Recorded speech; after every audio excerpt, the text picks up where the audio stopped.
What's up, guys? Welcome back to the Check Your Bias podcast. If this is your first time, you might want to check out our trailer episode where we really get into what this podcast is about for us.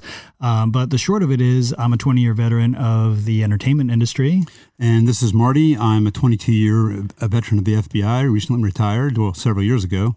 And we really wanted to create a space here where we could dive deep into conversations and issues of the day, something Marty and I have done over a 2-decade-long friendship.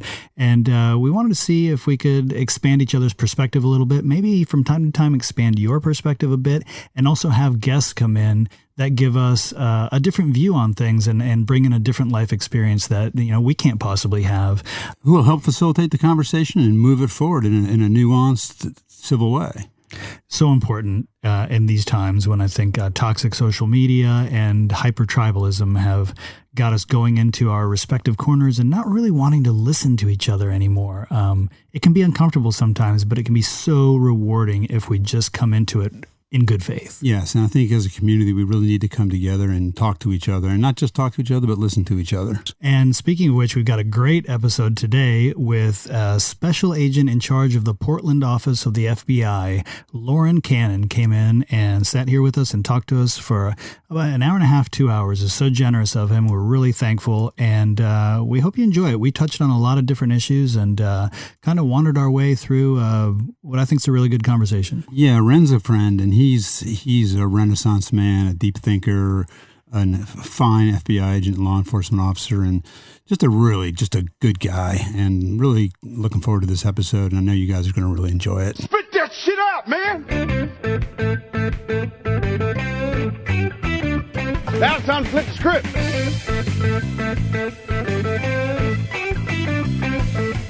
We have a special guest here today, Loren Cannon, but we call him, friends and family call him Ren. And he's the special agent in charge of the Portland division of the FBI, which covers all of Oregon. Do you guys haven't annexed any part of Idaho yet, have you? No. We're the Portland division covers the state of Oregon. Yep. All right. Well, Ren is a good friend of mine, and he's a friend of the show. He's also a highly accomplished FBI agent. He's been all around the world, and in a lot of cases in an important leadership capacity, with a great career culminating in being the special agent in charge of the Portland division, which is a really senior leadership position in the FBI, and lucky for the FBI because honestly, and I'm not being obsequious, Ren is one of the sharpest and best leaders I've ever known. So, and he's also a very nice guy. Check Your Bias.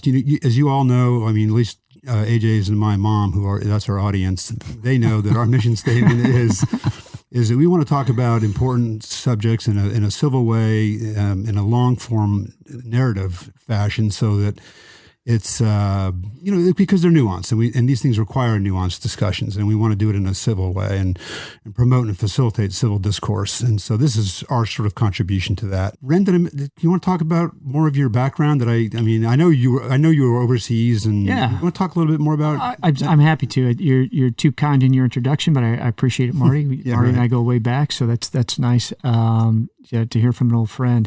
So consider Marty's compliments carefully. But in terms of my background, I graduated from the United States Military Academy at West Point. That's how I got my education, and then spent a tour in the infantry as an infantry officer, and then some time in the private sector working as a manufacturing manager and a project manager. Realized when I was reactivated to active duty for Bosnia when we went over with NATO to stop the genocide and stabilize Bosnia, that I missed public service and applied to the FBI and came on as a special agent in 1998. As a special agent, I've investigated a little bit of just about everything, but mostly organized crime and international terrorism. So I was in the San Francisco division for many years. Did a tour overseas in Australia, as well as a TDY assignment in Afghanistan. In Australia, I covered international terrorism and organized crime throughout the South Pacific. Came back as an assistant special agent in charge in the Salt Lake Division, working the national security, cyber, and intelligence programs, and then went to our FBI headquarters and was in charge of kind of the primary executive and staff officer for the leadership development effort of the FBI, and then came from there to this current job as the SEC of the Portland division, where I've been for the last 3 years. That's awesome. I've forgotten about that Salt Lake ASAC job. Right. Yeah, right on. Ren, what did you miss when you were in the private sector? What did you miss about public service? I think that the thing that we all come to realize as we go through our careers, you start off and you're worried about making ends meet and paying the bills. And once you've done that, you start to think about whether or not what you're doing is something that resonates with you and feels meaningful. And so for me, I had a great position in a company, Stryker Medical, which makes surgical tools, patient surfaces. They were important products, but it just didn't resonate for me in the same way that public service did. So you're putting some money in the bank and you start to realize that sense of camaraderie and that sense of mission and a contribution that was particularly meaningful to me was missing. So it was there for a lot of people there, and they do great work and put out great and important products, but that just wasn't my place. That's something that that's specifically what I had in mind when I asked the question, was that sense of camaraderie or team or a sense of belonging to something greater than oneself. And I get the sense that Marty being retired from the Bureau, that's the thing he misses the most. And it reminds me of what you hear from so many pro athletes when they retire, right, that more than the game, they miss the locker room. They miss the camaraderie, the team, the connection. And you being a West Point grad, you probably had a great sense of camaraderie going through there and then serving. I really think it taps into a need that we all have, and that people with the backgrounds that you guys have, you get to feel it in a very robust way. Yeah, I think that's well said. I think it's both the camaraderie and the sense of being doing important work with people whom you trust and have camaraderie with. Those two things together are pretty much an unbeatable combination. And for those that the FBI is the right fit for, that's why we have somewhere around 99% of our employees, once they join, they stay until they retire, and it really is it's a career like no other, is our current recruiting slogan. Oh, nice! Yeah. I love it, and I feel that way. He's right. I echo that. Having retired and worked for some big companies, good companies too. I like them, nice people, and good sort of an ethos, but. Yeah, I miss the people in the Bureau. I totally do. That's why it's so nice to stay in touch with you guys. Yeah, and, absolutely. Especially from San Francisco division, where I spent a big part of my career. So, I mean, yeah. Well, I think that's a theme for the FBI. I mean, we don't do anything by ourselves. It really is a network, not just within law enforcement agencies that we partner with, but also with businesses and community partners, across a broad spectrum. So that's a theme as we talk today. I'm sure that will come out many times. There's nothing that the FBI does that it does by itself. It does it with state, local, and tribal and other federal law enforcement partners. It does it with the business community. It does it with the community leaders out there that provide leadership. And obviously we work for political leaders, but hopefully there's good partnership and two-way communication in those types of environments as well. That's one of the things that I got a sense of right away when Marty and I met when he was in Houston. We were both for a short period in Houston in right around 1998, so right when you were getting started. Yeah. And I would ask him, what do you do? Like, what is an FBI agent?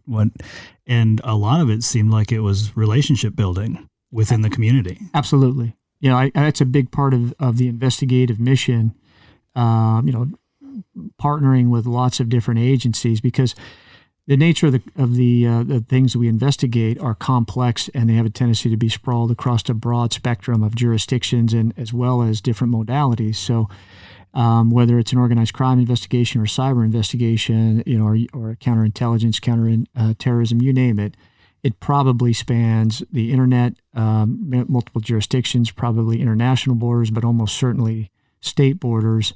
And the tools to be able to really sufficiently address those investigations really don't just solely reside with the FBI. We've got to partner with our other federal and state and local partners, as well as sometimes the information is not ours. We don't necessarily have it. It's a search warrant or a subpoena that's being served to, a business that may have business records that are relevant, or you name it.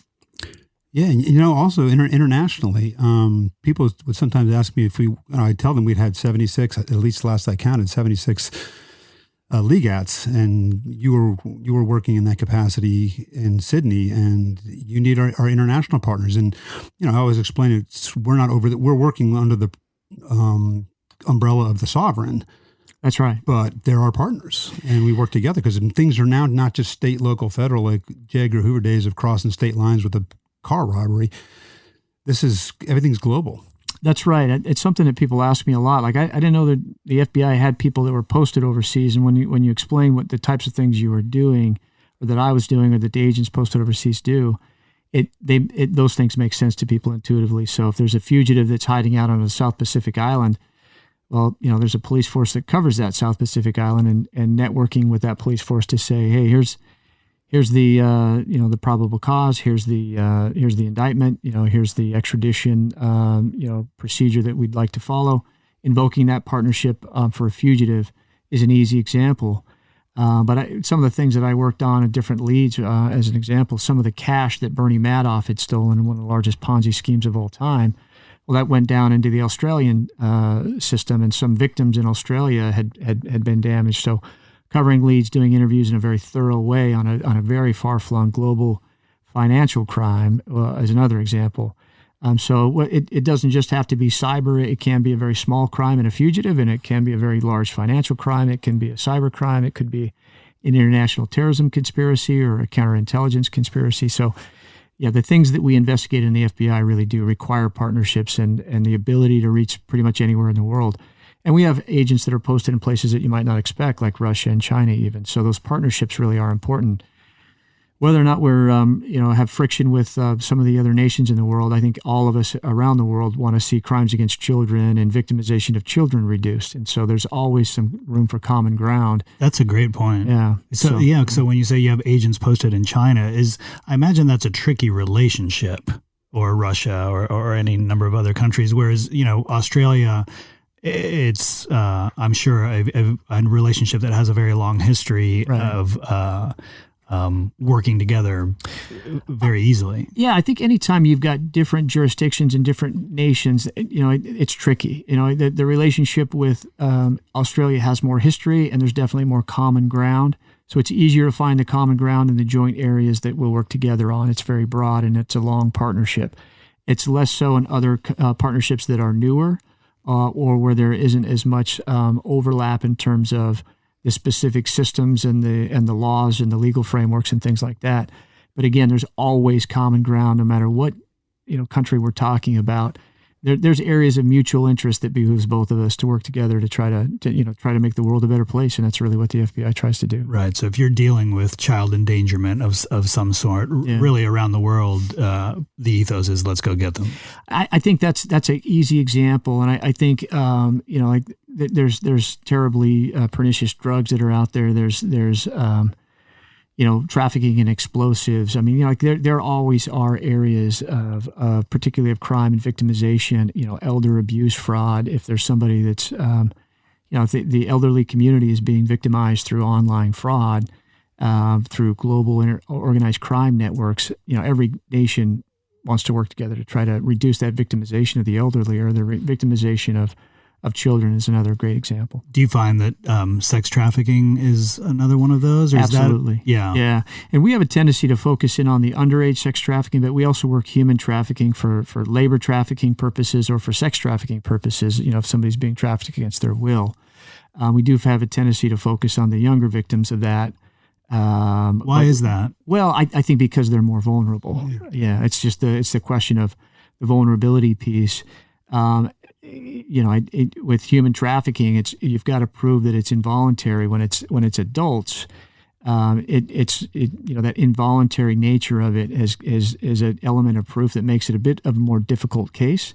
So we do work those cases, but when it's a minor, it's involuntary. Like this isn't knowing consent. It on prima facie, on the face of it, that is something that needs to be investigated and dealt with when there's a 14-year-old that's being put out, as a prostitute. Clearly, that's something that needs to be stopped. Right. And everybody can obviously get behind that. And whatever the challenges or the violation, all of our work overseas is under the umbrella of the sovereign. So with some of our closer partners, we get more cooperation on Right. a broad spectrum of things. Absolutely. And with even some of our partners that where we have more challenges, or Ren has more challenges. I'm retired now, but I still like to think I'm working. But some of those countries, even where we have more challenges, there's not many challenges around child predation and that kind of thing, and elder abuse. Nobody has any tolerance for that I know of. So, well, and I think it's important to recognize that there are people who, hey, they're benefiting from that, and they're whether they're themselves in trafficking or engaging, in sex with or online pornography that victimizes children. I mean, there are criminals that clearly are engaging in this type of behavior. So, it's a reality that sometimes, when we talk with our neighbors, that we forget that there are criminals that are willing to do horrible, horrible things. And that's really why we have the law enforcement agencies that we have. And I think that sometimes we can become a victim of our own success if those crimes aren't apparent because we've done a good job reducing those crimes. Then the need becomes a little less obvious. So an example would be immunizations. I mean, there are when you virtually eliminated a disease that had been a scourge 50 or 100 years ago, the need for immunizations becomes less apparent. So I think it's important to recognize that, human trafficking, sex trafficking, victimization through fraud, there are victims out there, and there are people that are willing to victimize. And so that's why we exist. That's a great analogy with immunization. And it's something you get to not think about because they work so well. Yeah. And I think it's an era, we're in an era where there are people that would disagree that immunizations are wise or useful. The science to me of that is pretty clear. But some people may take exception to that, and they have the right to their opinion. Yeah, I would say they have the luxury to take exception because the science is so clear, and many people immunize their kids. I think it's become more apparent recently, and I'm not an epidemiologist, I'm not an expert, but which surprised me. Yeah, as you have some experts. There's an online course that we can sign up for. If anybody would be, it would be Ren. Yeah, no, but I mean, I guess my point is that you're seeing some outbreaks of whooping cough even in the region, and there's a lower immunization rate. So, the reason immunizations exist was more apparent, and it became less apparent, and now it's becoming more apparent again as our immunization rates drop. But I'm not saying that there's not a risk to vaccinations. I mean, clearly there is, and it's a matter of weighing out those risks. There's always the challenge that law enforcement could overstep or not do its job properly, and that's why we have the system of checks and balances that we do. Right, and not to take us down a path, but just really quickly, when you talk about elder abuse is something that I guess. I picture it as a more of a local thing, someone being abused in a facility. Globally speaking, what does elder abuse mean? Is it people trying to scam elderly people financially? Right. It could be both. I mean, one of the main things that we'll investigate, there's my understanding of the science behind aging in our brains. There are percentages of people that become less able to distinguish a fraud come on. And some of these are people that have been extremely financially astute. So they've saved money all their lives. They've been financially adept, and they've built up quite a net value. And so now they're sitting on a lot of money that they're using for their retirement and to take care of their families in their old age. But there's a percentage of people that, even though they may have been financially astute, will become less adept at distinguishing a fraud, a solicitation. And so they have funds and they may respond to it. And all of a sudden, they're coming to us and saying, I sent hundreds of thousands or even millions of dollars. And then I found out that it really wasn't a high yield investment. It was a high yield investment fraud. And can you get the money back? So trying to prevent those types of frauds is a major component when we talk about elder abuse. And another one may be, there could be a healthcare company, whether it's a rest home or some other aspect of the healthcare system that is not providing the care that's advertised, or it's overcharging the care. And that's another form of victimization, not only of the folks involved, the elderly folks that might be involved, but also of the insurance companies or of the Medicare and Medicaid. And so protecting to make sure that those funds are properly spent and we're getting the value that we're supposed to be getting from those things is another type of investigation that we might take on. Okay, that makes sense. And that's especially, I mean, it's always important to me, but my mom's in one of those places now, and Sure. actually going to see her tomorrow to get some things squared away. And by say those places, meaning like some people who take care of the elderly Right. and her needs, they happen to be a wonderful place, and they're Right. taking good care of her. So I'm happy about that. But yeah, that's something that can hit us all, in the heart at some point. Yeah, what pops into my mind as you're talking about that, Marty, is that a lot of times people will say to me, "Boy, it must be terrible. Like, how do you keep faith in the human race and humanity when you see all these bad things?" And my response is always, it's actually the opposite for me personally. I do see,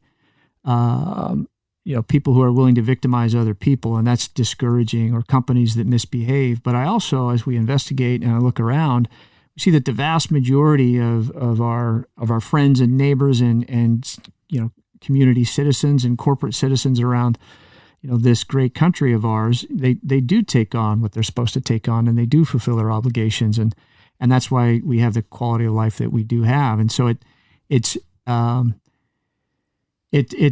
always good to remind ourselves that there are people out there who will do terrible things, but the vast majority of people really do. They do a pretty good job by their friends and neighbors and fellow citizens, and that's encouraging. Yeah, and I'm also encouraged to be honest. I mean, that's nice to hear from you. It's just a nice double click, I should say, because I've experienced, people ask me about that. I've not become jaded with my time in law enforcement. Now, I've never been a street policeman or woman out there. Right. But, I mean, even a lot of the criminals I've arrested, I've had hardened criminals that have been spent 3/4 of their lives in jail crying in my interrogation room because they wish they were a better person. And when you hear their story, it's almost like, I'm not surprised. I mean, that's not an excuse for that, and they've done bad things, but it's like you see some of the humanity. I think that's a great point. A colleague of mine retired as an SAC, and his focus when he left the FBI was to go and work in childhood trauma and in charitable groups where he's trying to working with others to try to reduce childhood trauma. And as he was explaining to me what he's planning on doing, he said, if you look at anybody who is doing terrible things to others as an adult, if you go back, you're probably going to find some childhood trauma, and breaking that cycle of trauma is part of what we're trying to do with our investigations. And I think it's also important to recognize, especially when you're talking about groups that are angry with one another or they're becoming heated with one another. We were talking about vaccinations earlier. Yeah, being curious about the other's perspective. I can understand a parent who would worry about the risks of vaccinating their child. And if you're looking around and you're not seeing whooping cough and these other things we're immunizing for, I can see where you'd say, well, why would I put my kid through the risk of going through a vaccination? Because you can have an allergic reaction. You can have, a bad consequence. So, I mean, I think it's important for all of us these days, and especially these days where the way our media is structured, we're more polarized. I mean, I love what you guys are doing here because it's important to try to be curious about somebody who disagrees with each of us as an individual. Having conversations with people who disagree with us is harder to do these days.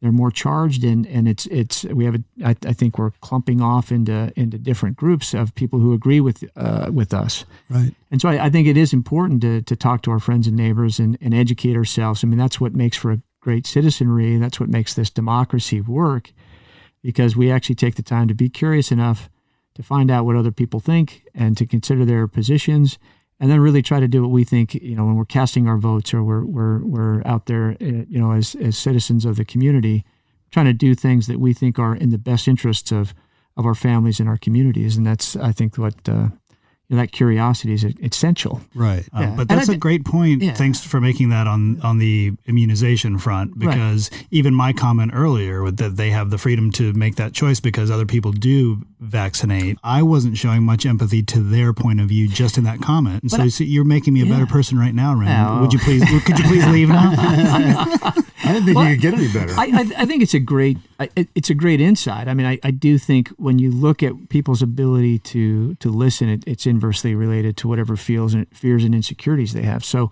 the more people feel at risk, the less they're able to really be curious. And so I think public safety, one of the great things about it is, not only breaking the cycle of trauma, but to the extent that we can provide a safe space for people to, hey, let's be intellectually curious. Let's get to know one another. That's a virtuous cycle that benefits us all. Yeah, and at least just hear everybody. Doesn't mean you have to agree with everyone, but be open to hearing their perspective and be civil.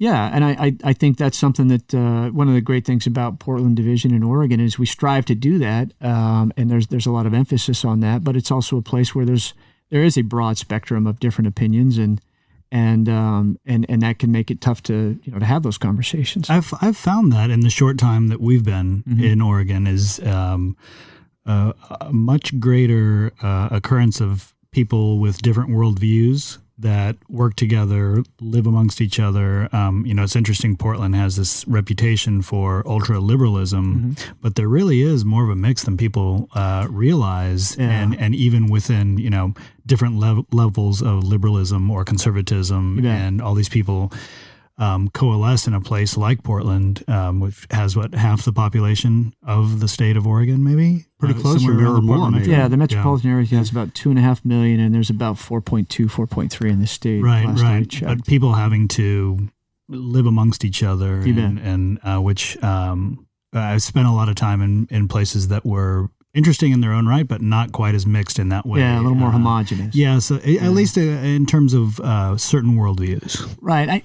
I think that Oregon is still, it's a fairly small state with 4 million people in terms of its overall population. You compare it to California with 40 plus million. And I think there's a great diversity of opinion in California as well, but it's much easier to be in a neighborhood where, because the population density is so high that you could be in a neighborhood where you don't bump into that quite as easily. So I think that's a great thing about Portland and about Oregon. You have a vast diversity of political thought and political opinions and opinions on just darn near everything. And you get the opportunity to go out and be curious and get to know your neighbors. And when that happens, it's really Portland at its best, I think. And when it doesn't happen, and when people are looking to shout each other down, then that's when we're not at our best at those times. And speaking of that, you guys do have to deal with some of that with the extremism on all ends, and this seems to be a kind of a focal point for that clash for some reason. Yeah, I think it has become a bit of a focal point, but I think that's becoming more of a more common throughout the country, and I put that down a little bit. I mean, I think there's several factors that contribute to it. But I think there has been a bit of polarization in our public discourse. And I remember reading a study 10 or 15 years ago when Amazon still only sold books. So that was a while ago. Yeah, I remember that. The social scientists that were looking at this were able to overlay some data sets of how do people vote and how do people, what party are they registered to, political party, and what books are they buying? And what they found was Republicans have a tendency to buy Republican-themed books and conservative books, and Democrats, have a tendency to buy books that were penned by other Democrats and be more liberal. And the study at the time said, boy, this is a concerning trend. Are we going to expose ourselves to different ideas across the aisle? And I think if you look at the last 10 or 15 years, there's just a sort of segmentation of our media markets to the point where it's catering to a specific interest in a specific, when it is political or news, sometimes it's catering to a specific viewpoint. So whether it's books or web pages or even television channels, we do have a tendency to stay in business these days. We're catering to a specific audience. And I think that's something I try to encourage myself, my agents, my friends and family, and people in the community to do. Is like, hey, if you like a particular channel, there's nothing wrong with that, but maybe flick it over and listen to the other. And when you do, be prepared to be challenged. Be prepared to have to say, okay, let me keep an open mind and really try to dig into this. And that's hard to do, but if you can do it, I think it's enriching for all of us. And we sort of, we find what's best in ourselves when we take the time to talk to somebody who disagrees with us and try to really understand them. And I think that's when we find that we get that same sort of mentality back to us. Yes, I've done that habitually in my adult life, but more because I wanted to poke holes in the arguments that I didn't agree with. Yeah. But I'm a little bit of an asshole. Yeah. So. I fall into the same trap. I mean, yeah, a lot of times you're listening because I'm getting my counter argument ready, and it's hard to sit and go, okay, you know what, I don't need to make my point today, maybe, or even in this conversation. I really do truly want to just try to understand the other side of it. And when I can get to that, and I don't think I'm great at it. I know lots of people, from my wife to a lot of friends that I've met over the years, who are much, much better at that.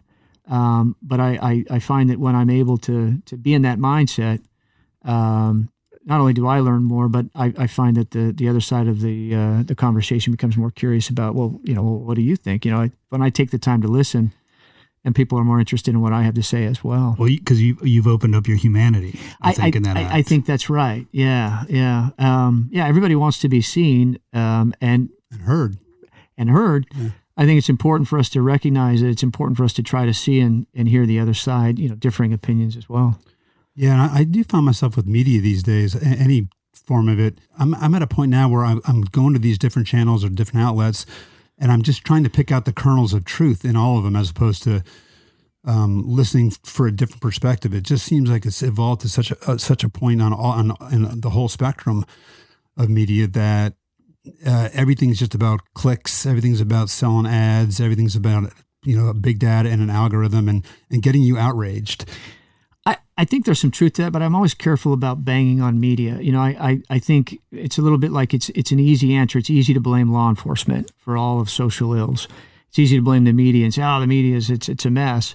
I mean, at the end of the day, we're going to get the media that we ask for, and if we, all that information really is out there. So I don't know that inherently that there's anything bad about segmentation of the media markets and the different, like, hey, there's a sports channel and this is a channel that caters to just Major League Baseball. I don't think there's any problem with that.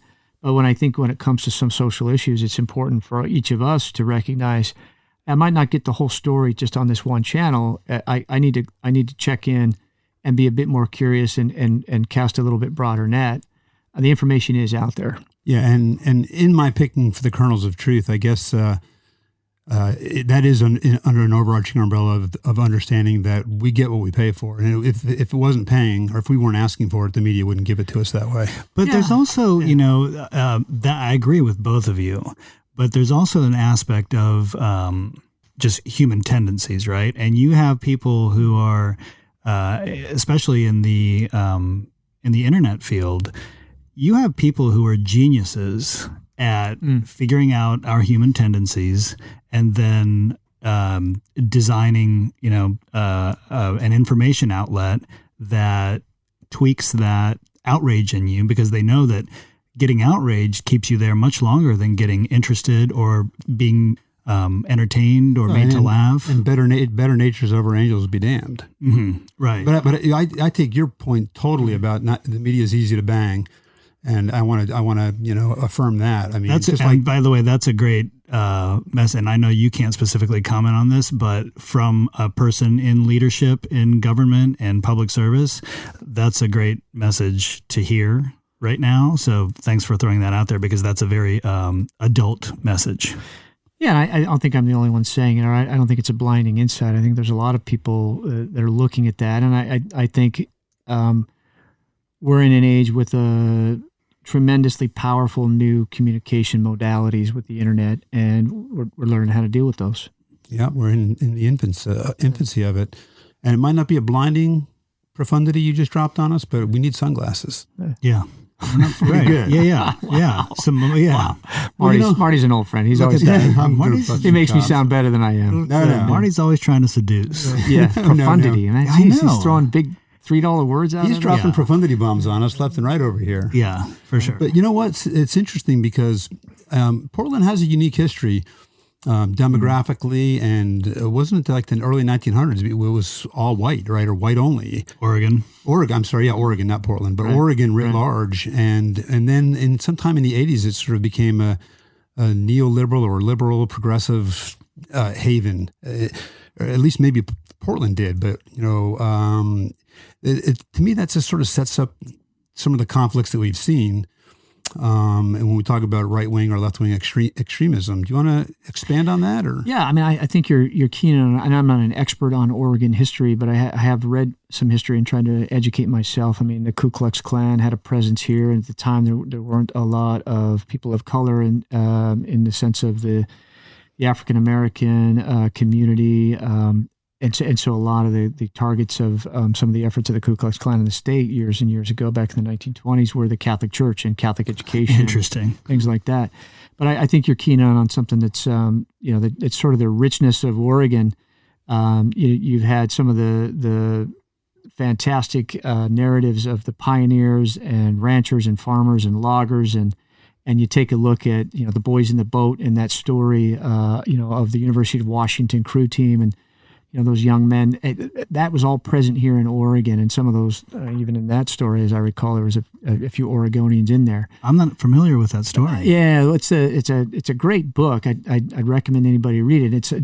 It gets you such a snapshot into, the 1930s, what it was like to live in Oregon back in the 1930s with mining and that, during the Great Depression, and how people here really had to, show a tremendous amount of independence and a tremendous amount of initiative, and then, took on education and built universities and built great cities and really made a home here. So that's a great narrative, and that's all true. And a friend of mine used to say, yes, and the ability to hold different narratives, like that's a great narrative, and Oregon's been a land of opportunity with tremendous initiative and people who have done, great and noble things. And, there's also been a sad history of victimization and racism, and those things are true as well. And I think it's important for us all to recognize both themes have been present in our country and have been present, here in Oregon. And it's incumbent on all of us to try to understand those things and figure out how do we keep moving the ball down the field in terms of making this country better, and we all do our best to try to figure out how to make that happen. I really think it's I think it's important to note the progress that we are making. I hear sometimes people say, "Well, it's not getting any better. Things are worse now than they've ever been." Well, that's not true statistically. I mean, when you look at just my area of law enforcement, I think people are often surprised to hear that the per capita murder rate and the per capita violent crime rate is half today what it was back when I was a kid growing up in the late 60s and 70s. And people say, well, how is that possible? I mean, I feel so much more threatened. I feel so much more worried. I see all these violent things that happen all over the world. And I think that's the key. I often bring up an example of a condominium fire in London a few years back. And I think a lot of your listeners may remember that. And when I was growing up and would have read about that condominium fire in London in the newspaper, it would have been on page 5, and there may be 2 pages or 2 inches of copy, no photos. It would have said something along the lines of, 25 people died in a terrible blaze, a horrific scene where people were jumping from their balconies.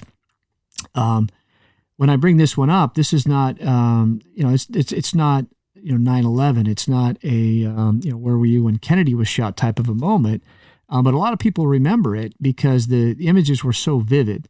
There were people inside that condominium that were filming as the fire was coming up on them. They were filming as people live, here you are live inside this building where people are being burned to death, literally. So that sort of trauma is being brought right to in a very graphic and real way, in real time, right to your internet screen. So you're seeing everything that happens in the world real time. Which you carry with you in your pocket. Yeah, and it makes it difficult. So, of course, no wonder people feel like, oh, man, the world is a much more dangerous place than it was when I was growing up. Well, you just didn't hear about all the things. The reality of it is not only do we find out about more things like child victimization than we used to find out about, but we deal with it. And the news brings that right to us in a very graphic and real way. There's benefits to that, but I think we all need to recognize, like, hey, there's a time to turn the TV off and not allow ourselves to keep diving into that, because that is stressful. We can traumatize ourselves. So we need to be aware of things, but we also need to recognize we are making tremendous progress, whether it's civil rights or violent crime or, the education of kids or the public safety and public health. we live longer now than we ever have. We're less likely to die from acts of violence than ever. I mean, we're making the world a better place, and we're making our country a better place. And that's, it's incumbent on us to understand how are we getting there and make sure we keep doing the things that make those things, that make our lives better.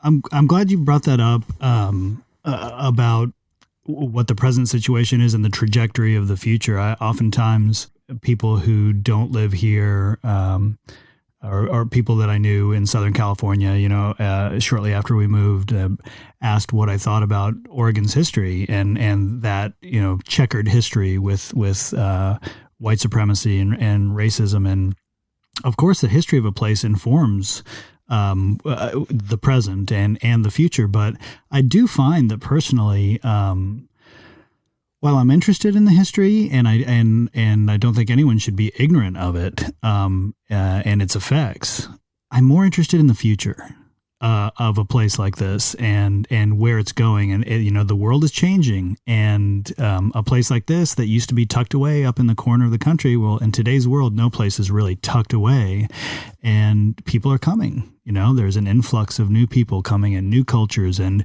new colors and races and ways of being. And, I think that makes a place stronger. It makes a place come alive. I look forward to that. And I think that this place has all of that to come. Yeah, I think you're bringing up, I've been working my way through a book called The Silk Roads, and it's about Central Asia and the rise. It's a very overview of the rise and falls of civilizations, and from the time of Alexander the Great to the present, and the things you're describing, those fundamental things that make for a successful society, reasonable governance, acceptance of different viewpoints, opportunities for different people to contribute, and everybody to contribute in a positive way, so freedom of, equal opportunity and freedom to pursue the things that you're interested in pursuing within reasonable limits, and a reasonable corporate structure and legal structure. Those are all things that seem to me to be common throughout successful societies. When you look at, when are we getting it right and everybody's benefiting, and when are we getting it wrong? And those are, that book is an interesting overview of a lot of different civilizations over 5,000 years. Who's the author of that, Ed? You know what? It slipped my mind. You guys will have to look that up. Check it out, because it sounds interesting. It's a great book. And I live my life thinking of basically compassion, do no harm, kindness, curiosity. But you've heard of Aeschylus, the Greek playwright? I haven't. Okay, well, you're going to drop some profundity on us now. Yeah, no, that's great. I'm not like fluent in Aeschylus, but he had this great quote: for every good act that some person does to better the lot of another person, is like throwing a pebble in the ocean, seemingly insignificant. But if we all throw our pebbles in the ocean, then it'll form a tidal wave that can sweep away the mighty as well as of tyranny and oppression. So I think I got that partially right, and that's inscripted on Robert Kennedy's. And he's one of my heroes, but it's inscripted on RFK's monument in Arlington Cemetery, and it's so beautiful and so profound. And I remember going along, and I guess I'm riffing on this because of your optimism, Ren, for our society and our country and where we go. And because there are headwinds, and sometimes it does feel like you're just throwing a pebble in the ocean. But in fact, if you come home every day and say, hey, today I threw a boulder in the ocean, that was awesome. But maybe I just threw a pebble, but at least I threw a pebble. And then tomorrow's another opportunity. Yeah, I not to wax too philosophical, but I think, this idea, getting back to what it is that the FBI does. I mean, it's important for us to have the rule of law and a curiosity about investigation, where we're gonna look at all aspects of a particular question, a particular matter, whether a crime was committed in a particular way or area. And our goal and our contribution is to investigate that thoroughly, being very curious and understanding all the different aspects that might, like what is important. It might have been, when it speaks to the intent behind the person who might have taken a particular act. What was it? What were the circumstances? What were the ramifications? What were the results? What were the impacts? get all that stuff thoroughly investigated, documented, and then turned over to the United States Attorney's Office to review and make their choice, and that and make the decisions that they're that's their role in terms of has a crime been committed? Are we going to refer charges? And those checks and balances, I like, to me, it's always been greatly appealing to work in the FBI because you do get the chance to be curious and to dive into an issue that are of great import and try to get a clear picture, a well-balanced and clear picture that's fair and, provides the facts. And then, hopefully we are doing our bit to throw our pebbles in the ocean. Yeah, and hopefully through that crucible, justice comes. And it's interesting because I remember it being incentivized by my training agent, Billy Bartlett. I don't know. Hopefully he's listening. But I was going down the road on this investigation where it was looking more and more and more like I knew who did it. And Billy's like, Marty, this is a process-driven thing, and you need to dot the I's and cross the T's. He's not just because some $500 an hour lawyer is going to crucify you on the stand, but because it's the right thing to do, and that's our mission. And that's right. And no kidding on that. He gave me that speech, and literally like within a week, it was still looking like this guy did it. And then all of a sudden, something popped up, and it's like, whoa, holy smokes, he didn't do it. Right. So, yeah, I love the process, and the Bureau really, makes that part of the culture. I love that you're quoting a training agent from probably 20 years ago, 25 years ago, maybe even, Marty, because that same speech is the speech that Director Wray, both publicly and internally, is given to us, and he's very, very focused on, hey, listen, we need plow horses in the FBI, not show horses. We're going to do the work. We're going to go through the process.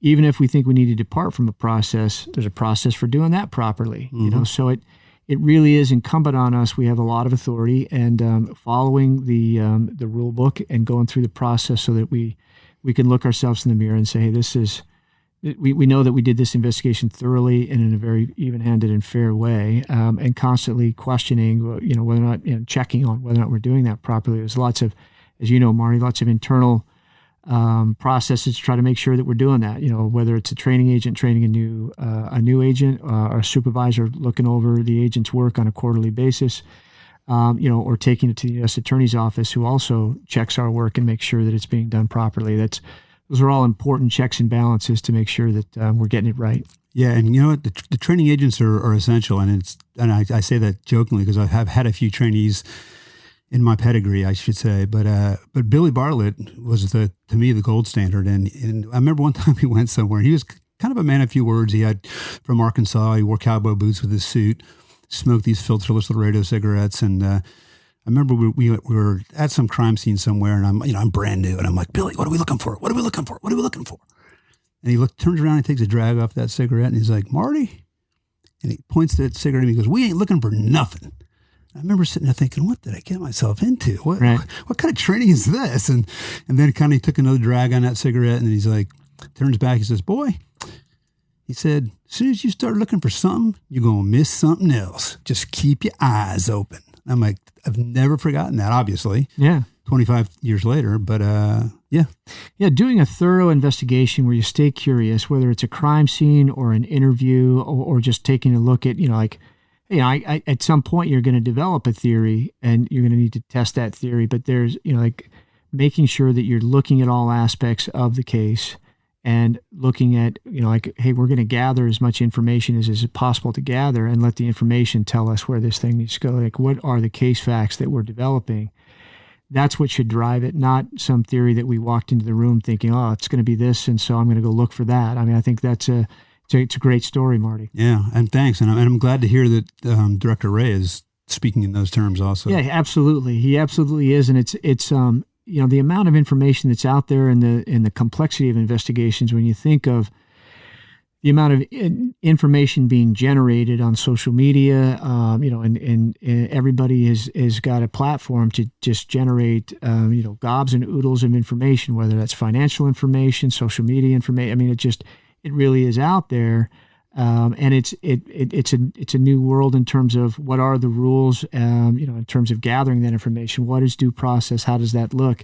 And that conversation, I think Director Wray's been having in a great way, and we're having it at a lot of different political levels, because our laws are slowly being updated to reflect this very complex new global environment with information systems that are far and away above anything that existed when a lot of the laws that we operate under now were there. So it's a dynamic time.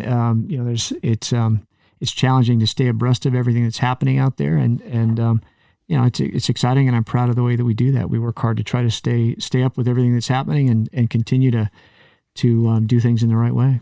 Yeah. Do you think that focus on process and doing things the right way and feeling confident that you're doing the right way, that generally speaking keeps morale up within the Bureau, even in times, might be challenging times right now, people questioning the FBI and some people losing confidence, and that within the Bureau, knowing that you're dotting the I's and crossing the T's, and that's so baked into the culture that keeps morale high?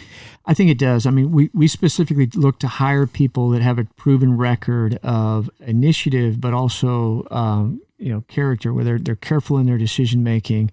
And they've demonstrated that they follow the rules. So we try to follow, or we try to hire people who are driven, initiative-taking, rule followers. So that can be a little bit, some people might say, the people who are really driven are the people who are willing to depart the boundaries. And well, I think there's a lot of people out there that really are quite driven and take a lot of initiative, but they look at what the rules say. How am I supposed to play this game, and let me make sure I play it properly. And that's the kind of person that we hire, and that is, I think, the kind of person that when you're in the business that we're in of investigation, where they're controversial and people are going to maybe there's people that have an equity in it, in a particular question where. They may be critical of knowing when you have to take, whether it's when you're taking the stand or you're just answering questions about the business that we do, knowing that we can say, and that we know that we're following a process that is fair and thorough is absolutely critical. At that point, all right, I can let you be curious and ask me questions about what do we do. And I'm going to answer those questions to the extent that I can. Now, a lot of times people want to ask about an ongoing investigation or something that's classified. Those questions are done by our oversight committees in a classified environment, and we get asked hard questions. And we don't always get it right. There's no human endeavor that's perfect, and the FBI is certainly a human endeavor. But I'm proud of the way that we do it. We've had our. I don't think you can look at history and any large group in history that doesn't have mistakes that they've made, and the Bureau's no exception to that. But I think we get a lot more right than we get wrong, and we're constantly working on how do we make sure that we're reducing mistakes and doing things in the right way. So dovetailing that into a couple of things you touched on before, which is that people want to be heard, and how do we get to the point where an ever-growing number of people feel safe?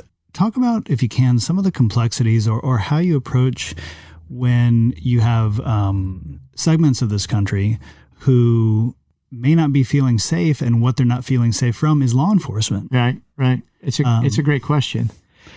I don't know that I have the answers in specific. I mean, I do think that when you look at a feeling of safety in a community, it's a team effort. There's a financial component. Do you feel like you've got access to banking services? Do you feel like you have access to a job? There's an economic component. When you go to that job, do you feel like, you've got some assurances that it's reasonably safe when you get in your car and you drive to work? Like when somebody builds your house, like when somebody calls you and wants to sell you a product. I mean, there's a million interactions that we have each day. Law enforcement those are interactions that get a lot of attention, and rightly so. How do we make sure that we're building a sense of safety and trust?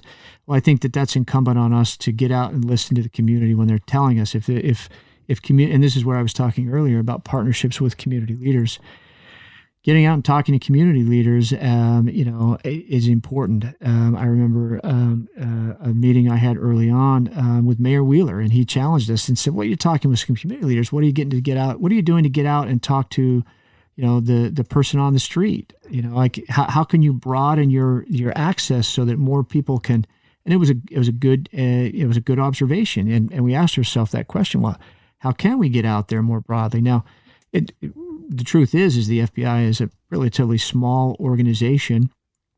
We have around 38,000 people worldwide. By contrast, the New York City Police Department (NYPD) has somewhere around 40,000 for the city of New York.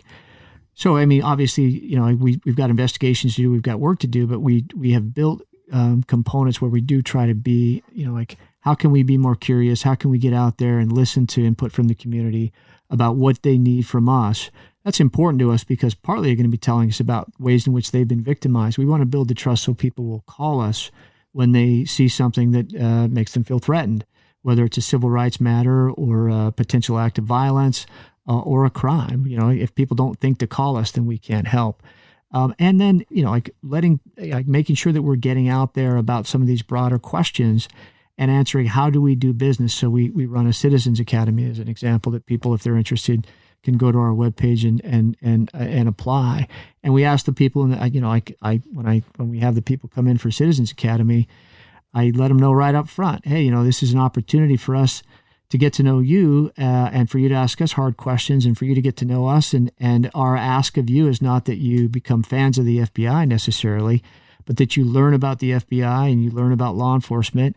And we're here to learn about you as well. And that we would ask that you would take whatever you learn and spread that out there, pay that forward. You don't have to agree with everything we do, and we're not saying that we're perfect, but the more that people understand what it is that we do, the better that their critiques can actually be useful to us in terms of how we can improve.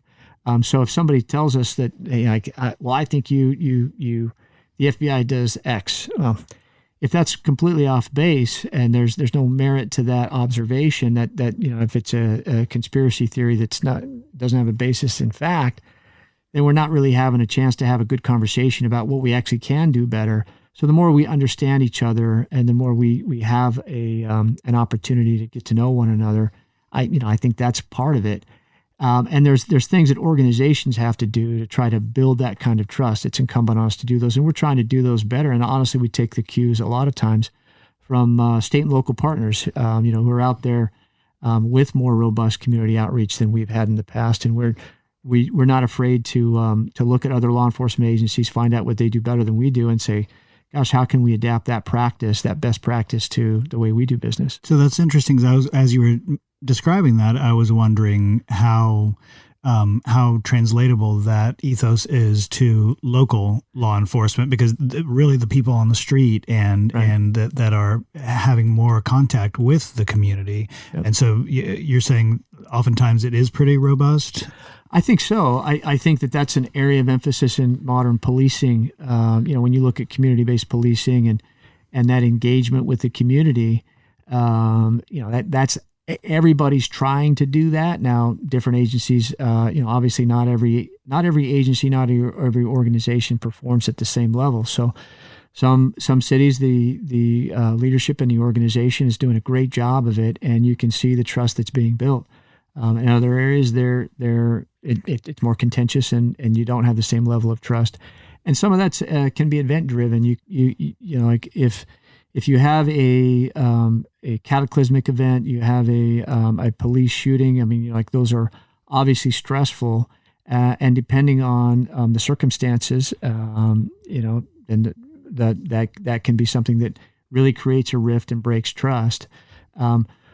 These days it's tough because it's important for us to do the investigation in a thorough way to find out, what actually happened. But with social media, sometimes facts can come out that may be incomplete, or maybe sometimes something's come out that's not even based in fact, but it's based on speculation. So that's one of the things that I think that law enforcement and all of us are grappling with is, how can we make sure we're trying to get the accurate information, and we want to get it as quickly as we can, and that's understood, and that's changing the dynamic of the way we engage with the community.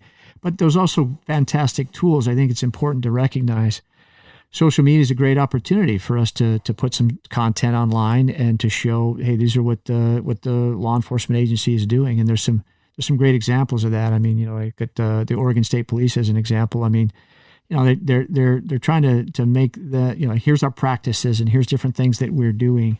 And sometimes that's for specific public safety matters. Hey, there's an intersection that should be shut down. There's been an incident. We need people to avoid, or there's a traffic jam or what have you.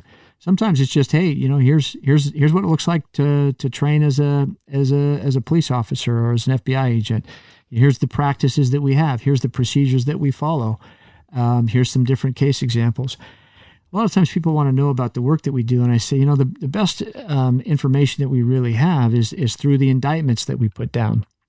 At that point, we feel like we've investigated thoroughly beyond a reasonable doubt. It's been presented, and the checks and balances have occurred with a prosecutor that's overseeing it.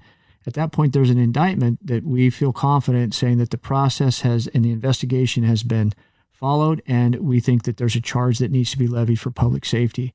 So I think the best example of our work really are the indictments that we bring. From a leadership standpoint, how and Marty's told me that that's a big focus for you is leadership within the organization. Well, it's so important, but I was saying that, but also what great leadership qualities you have. And again, I'm not puffing you full of blue sky. Yeah. But no, man, he's going to take you out to dinner, Marty. Because honestly, that's Marty and I go way back. Did I mention that? But you know what? No, that's the way as a community, not just leadership in a giant law enforcement organization, but anywhere. I mean, how are we taking leadership in our community here and bringing people together and fostering communication? Well, we're doing this podcast, but what else are we doing? Right. It's just so important. So I think that was that kind of the question you were getting at? Yeah, it was just the approach, and it seems like part of the approach is starting at the top, having a certain openness and ability to listen, to be challenged maybe a little bit. Leadership isn't the General Patton paradigm of leadership, right? That modern leadership really takes somebody who has an open intellectual approach and curiosity, like you were saying earlier. Yeah, I don't know that I'm the best exemplar of that, but I've learned a lot over, at this point, 34 years. Yeah, long time. Yeah, from the time I started studying old, it. I am, but going back to when I was 18 as a brand new cadet, and I think for all of us, it's ever evolving. I mean, I work at it, and I work hard at it, but I say this often. I'm humbled by the people I get to work with within the FBI, and I'm also humbled by the people in the community and the people in other agencies that I am privileged to work with. I mean, there's great examples of tremendous leadership that I get to borrow from all the time, and that's and some of those are personal. It really is. It's hard to do. I should say there's a lot of things in life. Like leadership is one of them. That the idea of staying curious and listening. I'm not great at it, and it's a little bit you like. Don't think so? You don't think so? No, I don't. Okay. But I think it's a little bit like saying, how complicated is it to win a gold medal in the Olympics? Right. It's not very complicated. You just have to run faster than everybody else in the world, about 10 or 15 times, and you're going to be in that gold medal heat and you're going to win a gold medal. That's not very complicated, but it's hard. I mean, that's very hard to do. Saying that you should listen and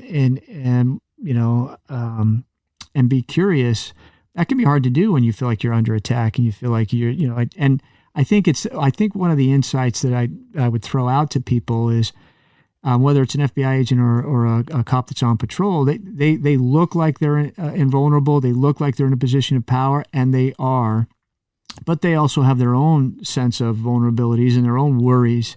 They do a dangerous job. That's tough. But they also, they are looking for the esteem of the community, and when they feel like the community is doubting them, then that can create a little bit of worry there, and it's hard when you're worried or you feel under attack to keep listening. But I think we do better at that, and we train law enforcement to understand that dynamic. But that's a challenging dynamic. Yeah, and in those headwinds that you just described, I can tell you it's interesting because I had a conversation with an Oakland cop with whom I was working for a while, and not generally wasn't on any of our task force, but there was something going on, and we were all together, and he and I were in a car together, and he started telling me he'd been on the job for about 3 years, and he said, I'm going to be getting ready to quit. Mm-hmm. And I'm like, why would you do that? Isn't it fun? And he's like, he said, it's fun sometimes. And when we get to hang out with you guys, it's fun, other agencies and other departments.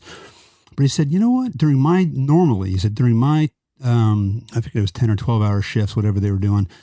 He said, I have basically only two emotions, extreme fear and extreme rage. And he was working in a violent part of town. And he says, I don't find myself over. He says, don't get me wrong, I haven't acted out on that. He says, that's always been professional. But he said, I just don't think that's healthy for me or the community.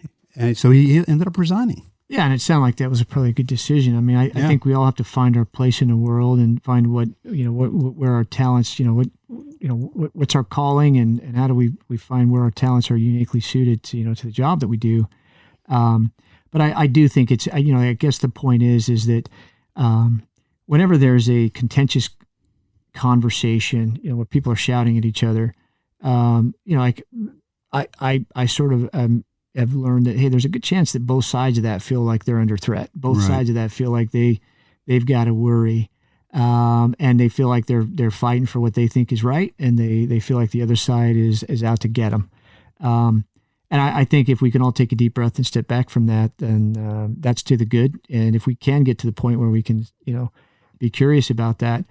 And I also think it's important to recognize, there's a time and a place, for directive leadership.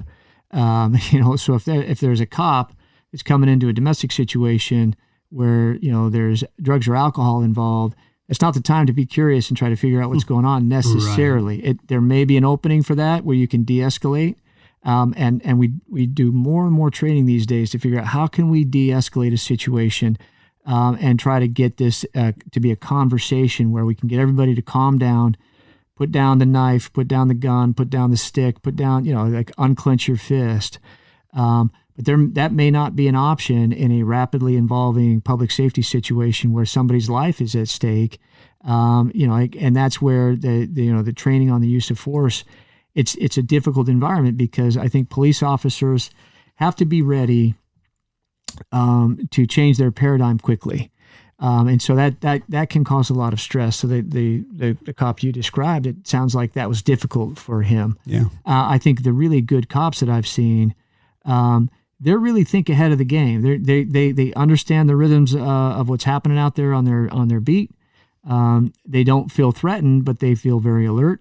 They know when to escalate, and they know when to de-escalate. They know how to strike up a conversation.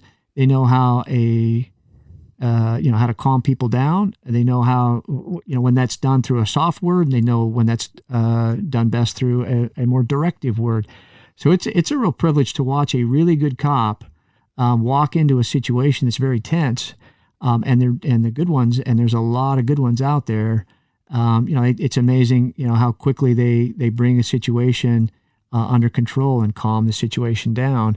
And there's a time when to say, hey, let's step back and bring more officers in here because we're going to need more numbers, and that will help calm people down. So there's a lot of different tactical options. There's a lot of different options that a cop on patrol or an agent in an investigation has to be ready to consider. And I think that's where it takes a lot of training and it takes a lot of experience to get to the point where you really are good at this job of public safety. Yeah, and I just want to add that and I know you'll agree with this. It's just a never-ending process to hone those skills with the training, with the understanding, with mental health counseling if that's needed. You bet. I mean, all these things are so important to allow a law enforcement officer to have those tools in their toolkit. Yeah, and to be able to, like you said, ride that wave in an even keeled way. Right, and I think whether it's just whether that's just the aspect of leadership is sort of like that. I mean, there's leadership is both pretty simple. There's some fundamental things that you can do. Somebody asked me one time, what makes a great leader? I was like, wow, that's what does? Well, this was on and after thinking about it for a minute, everybody knows that there's a time. My answer was, everybody knows that there's a time to using the analogy of a sports field. Pick a kid up and dust him off and say, hey, that was a good try. And be encouraging. And there's another time to take a kid and say, hey, you need to work harder and give him a kick in the butt, sort of a thing. Similar to parenting. Verbally. Yeah, it really is. The great leaders are the ones that know there's a time to be tough. There's a time to be gentle. There's a time to be directive. There's a time to be curious. There's a time, you name it. And there's a time to be collaborative. And there's a time to be, like, hey, we're going to have to, it's a crisis. We've got to make a decision quickly. There's not a lot of time for collaboration. Here's what we're going to do. All of those different aspects of leadership, really great leaders are the ones who know they build an instinctive and intuitive sense of when to do which, and they consistently get it right. Yeah, that's interesting. And I certainly never hold myself up to be a paragon of leadership, but I remember I was so busy one time at my desk, and I wasn't an SIC, but I had a line of people, right? And I was sitting there and just paperwork everywhere, the phone ringing, people asking questions. Sticking papers in front of my faces with my hand on the phone. And then the next person that came in was talking about, some issues that they were having. And, if it's an issue for them, then it's an issue for me and it's important to me. But obviously some issues are more weighty than others. Right. And in the scheme of what I was doing there, I remember I was tempted to just try to cut that person short politely and just move on to the next one. And then I took a deep breath, and I remember as I was listening, I was thinking, they come to work 10 hours a day at minimum, and that's a big part of your life. Yeah. And you've got to be present for those people, because that's part of what I'm getting paid for in that function, was to be present for those people that reported to me. Yeah. And so I took that breath and I sat down. It's like, what? A few extra minutes isn't going to kill anybody waiting in a line outside in the hall. So let's just hear this person out. And, when you take all those things you're talking about, that's just being present but you take all those things that you talked about together and someone who's attuned to all those things, and as you said, consistently makes the right decision, that's a great leader. Yeah, I think so. And the reality of it is you can't talk to somebody and say, great leaders communicate well. Well, sometimes great leaders are very discreet and they don't give out a lot of information. Or great leaders are collaborative. Well, there's a time with collaboration. It can become paralysis by analysis. Right. So I don't think you can say, well, great leaders always do this. I think great leaders have and I do think that most of the time, we're not in crisis and we have the time to go ahead and make sure we're talking about different issues and make sure we got a thorough investigation and we understand things thoroughly. So to your point, early AJ, you were saying, it's not Patton. Well, if it's World War II, Patton might be the exact great right point. person. Yeah, great point. So it just kind of depends on it is to me, great leaders are folks that understand how to use. They've got a good broad tool case of all these different leadership tools, and they just know when to pull which one out. Yeah, and I would look at that Patton reference, and I would say my hero in that era would be Eisenhower, because he had to deal with personalities like Patton and Montgomery. And I read Jeffrey Shar's series on World War II, and I just had such empathy and respect and admiration for Eisenhower, and in dealing with these other brilliant generals. But he brought that together, and what a feat! Unbelievable. So similar to Lincoln and the Team of Rivals. Exactly, right. And I love a lot of talent and Goodwin's book, Doris Kearns Goodwin's book. There, incredible. Not being afraid of not needing yes men around you. Yeah, I think Right. that's an important aspect that any great leader that may be consistent throughout. That you, and maybe you can distinguish between somebody who's challenging but constructive and somebody who's needlessly challenging and it's just creating a rivalry that doesn't need to be. We were going to talk about some of the left and right wing extremism here in the area, but we touched on a lot of the external issues and some of the solutions. So I don't think we need to go any further with that. Unless you want to expand on. Well, what I can just say about that is that the conversation that we've been having about trying to be curious about what's happening with the other side. I think that's great for all of us. What I can say about our role when it comes to when that doesn't happen and you've got a clash or an extremist position that a group or an individual is taking, our job is to look for when an act of violence is being planned or a federal crime is being planned and to try to prevent it. So we're not going to wait for a bomb to go off or for an act of violence to be consummated. When we get information or intelligence that there is such an act or a crime afoot, we'll initiate an investigation and try to stop it. And I think everybody wants to see us do that. That's challenging. And clearly, when you're investigating something that is underway but hasn't happened yet, then it can become more argumentative as to whether or not we're overstepping. So in those areas, I mean, whether it's on the far left or the far right, what we're looking for is acts of violence. And just laying out what we're talking about with that, we're talking about somebody that is making a true threat or acting with real violence against somebody. Yeah. So, if you take a club and you clock somebody in the back of the head because you're racially motivated, if you're you're setting a bomb at a business because you disagree with the basis of that business. You take a high-powered rifle and you commit a grievous act of violence against a crowd of people. Those are the types of things we're talking about. We're not talking that somebody is exercising their right to free speech or their right to freedom of religion or their right to bear arms.